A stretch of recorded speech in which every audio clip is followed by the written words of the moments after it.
बहुत समय पहले एक राजा था, राजा आर्यवीर। वो अपने राज्य में बहुत प्रिय था और अपनी प्रजा से बेहद प्रेम करता था। उसका जीवन सुखी था, लेकिन उसे विवाह और प्रेम से अजीब सी नफरत थी। उसने कभी किसी से प्रेम करने की इच्छा नहीं की। उसके मंत्री और प्रजा उसे बार बार विवाह करने के लिए कहते रहे। आखिरकार उसने कहा, मैं पूरे संसार में घूमकर ऐसी स्त्री खोजूंगा जिससे मुझे प्रेम हो जाए। राजा अपने वफादार सेवक माधव के साथ यात्रा पर निकल पड़ा। माधव बहुत बुद्धिमान और समझदार था। 2 साल तक राजा ने कई राज्यों का दौरा किया, लेकिन उसे किसी से प्रेम नहीं हुआ। एक दिन लौटते समय उसने जंगल में अजीब दृश्य देखा। सैकड़ों बड़े बड़े बिल्लियां भाग रही थी। बंदर और अजीब जीव शाही कपड़ों में शिकार कर रहे थे। तभी उसने एक बेहद सुंदर युवती को देखा जो एक बाघ पर सवार थी। उसका नाम था राजकुमारी चंद्रलेखा। उसे देखते ही राजा का दिल उस पर आ गया। राजा उसके राज्य पहुंचा और उसके माता पिता से मिला। राजकुमारी बहुत सुंदर थी, लेकिन वो कभी बोलती नहीं थी। जब भी वो बोलने की कोशिश करती, उसके माता पिता उसे रोक देते। माधव को यह बात अजीब लगी, लेकिन राजा प्रेम में अंधा हो चुका था। उसने शादी का प्रस्ताव रखा। 2 शर्तों पर विवाह तय हुआ। शादी तुरंत होगी। शादी से पहले राजा उससे बात नहीं करेगा। राजा मान गया।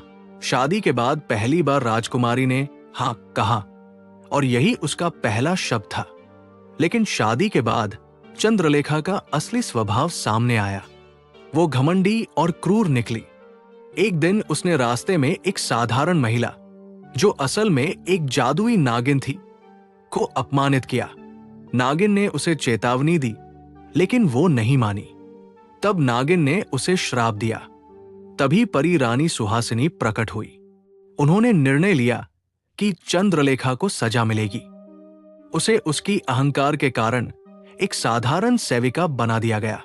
कुछ समय बाद चंद्रलेखा ने एक बेटी को जन्म दिया, राजकुमारी गौरी। गौरी बहुत ही सुंदर, दयालु और बुद्धिमान थी। परी सुहासिनी और एक दूसरी परी करुणा उसकी मदद करने लगी। उन्होंने उसे अच्छे संस्कार और ज्ञान दिए। गौरी बड़ी होकर बहुत ही प्रिय और सुंदर युवती बन गई, लेकिन एक जादुई श्राप के कारण वो एक ऊंची मीनार में कैद हो गई। कहा गया कि वो तभी आजाद होगी जब कोई सच्चा प्रेम करने वाला युवक उसे खोजकर गले लगाएगा।